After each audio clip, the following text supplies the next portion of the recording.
Sa ikatlong pagkakataon, balik kulungan ng isang 42 anyos na dating security officer matapos mahulihan ng iligal na droga sa ikinasang search warrant operation sa bahay nito sa Zone 5 Barangay San Jose, Bulacan, Camarines Sur, alas 6:52 kagabi. Ayon kay Police Corporal Manny Ama, Assistant Police Community Affairs and Development Police Non-Commissioned Officer o PCAD PNCO ng Bula Municipal Police Station, mahigit sa 182 gramo ng shabu na nagkakahalaga ng 1,237,600 pesos ang nasamsam na operatiba mula sa sospek. Aniya, taong 2016 at 2020 nang makulong ito dahil sa pagbebenta ng iligal na droga. Matagal na rin umano itong binabantayan ng pulisya dahil kasama ito sa listahan ng mga itinuturing na high-value individuals.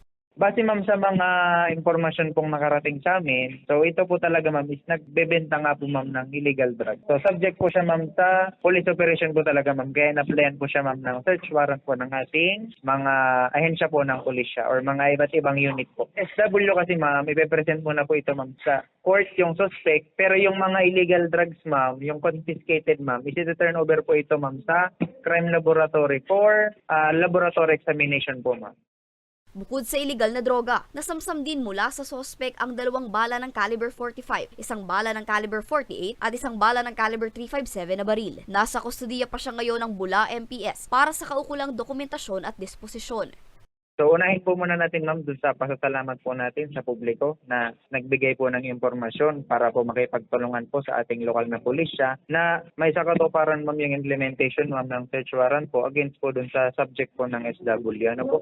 Successful naman ma'am yung police operation pong ginawa. Sa mga naman po, sa mga kababayan po nating nai-involve po sa illegal na activities, most especially po sa illegal drugs. So ang masasabi lang po namin, huminto na po sila ma'am sa pag-involve po lalong-lalo na po sa illegal drug kasi ang lokal na pulisya po and ibang ahensya po ng pulisya hindi po kami hihinto para po hulihin and arestuhin po sila.